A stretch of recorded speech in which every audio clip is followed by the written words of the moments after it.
Welcome, everyone. You're listening to Penda Pyramid Radio Station. I'm Orion. And I'm Iris. It's great to be here. Today, we're looking into something. Well, something I think many of us feel. It's this strange idea about well-being.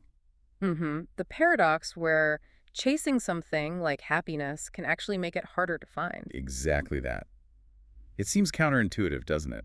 Especially today. It really does. You'd think wanting to be happy and focusing on it would, well, make you happy. Right. But often, it doesn't seem to work out that way.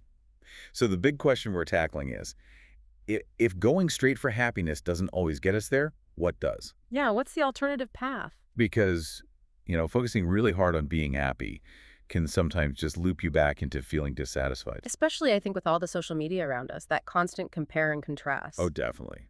You see these perfect-looking lives, and it sets up this pressure, this sort of constant evaluation. And it feels like the very act of striving so hard pushes that feeling of contentment further away. It really does. And that brings us to an important psychological idea, doesn't it? Yes, it relates directly to what psychologists call the hedonic treadmill. The hedonic treadmill. Okay, explain that a bit. Well, imagine you're on a treadmill, right? You're walking, you're putting in effort, but you're essentially staying in the same place. Okay. We humans have this amazing ability to adapt. So when something good happens, you get a raise, buy a new gadget, go on a great holiday. There's this initial spike, a feeling of joy. Sure, that makes sense. But quite quickly we adapt. That new level becomes the new normal, our baseline. And almost before we know it, we start looking towards the next thing. Oh, so it's a cycle. A temporary high, then back to baseline, then wanting more. Precisely. It can lead to this feeling of always chasing, never quite arriving, a sort of perpetual hunt. That sounds, well, kind of exhausting, actually. It can be. It really highlights the potential futility of that direct chase for the next happy thing. So if that's the treadmill effect, this suggests a pretty fundamental shift in how we should think about happiness. The idea being that maybe true happiness isn't something you grab like a prize. It's more emergent. Exactly. It's often described as a byproduct, a natural result of other things you're doing. I like the analogy of trying to catch a butterfly. Yeah. If you run around wildly swinging it at it flits away. Right. But if you focus on, say, planting a beautiful garden with flowers it likes. Then the butterflies might just show up on their own when you're least expecting it, perhaps. Happiness can be like that butterfly. So planting the garden, what does that look like in terms of our lives? Where does this sort of natural happiness tend to spring from?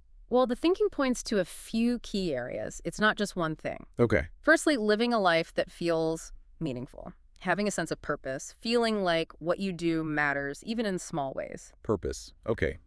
That resonates. What else? Secondly, strong relationships, real, authentic connections with other people, Yeah. supporting them, being supported. That seems absolutely crucial. Connection, yes. Definitely feels important. And a third. And the third piece, which might sound a bit odd at first, is about acceptance. Accepting all of our emotions. Not just the good ones. Not just the happy, bubbly ones, but also sadness, frustration, anxiety, acknowledging them, allowing them, not fighting them constantly. It's about embracing the whole human experience, the light and the shade. Meaning connection and acceptance. That provides a very different focus than just be happy. It does. And the great thing is, this isn't just abstract. You can actually cultivate these things. There are practices. Like what? What can people actively do? Well, for instance, practicing gratitude. Seems simple, but consciously noting things you're thankful for can genuinely shift your perspective. Just taking a moment each day. Yeah, or even just noticing small, good things.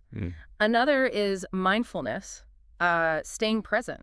Not getting lost in regretting the past or worrying excessively about the future, but engaging with this moment. Being present, okay. And then actively looking for purpose. Maybe it's in your job, maybe volunteering, maybe a hobby, maybe just how you interact with people day to day.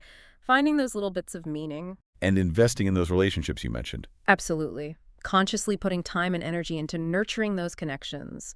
Calling a friend, really listening to your partner, spending quality time with family. These actions build that garden.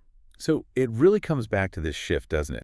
Instead of the direct chase for happiness itself, you focus on cultivating meaning, connection, acceptance, gratitude, presence, all these other things. Exactly. And then happiness often just arises naturally. That's the idea. It shows up, as you said, maybe uninvited, but certainly welcomed. It becomes less of a frantic pursuit and more about the quiet, steady work of building a life that feels genuinely worthwhile. A much more sustainable approach, it sounds like. I think so. Yeah. So perhaps a good takeaway for everyone listening is to just, consider, how might this shift things for you? What's one small way you could focus less on chasing happiness today and more on, say, connection or finding a little bit of meaning?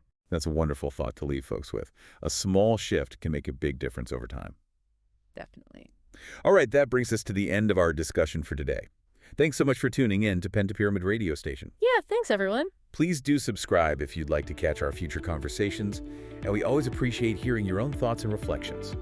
Feel free to share them in the comments section. Until next time.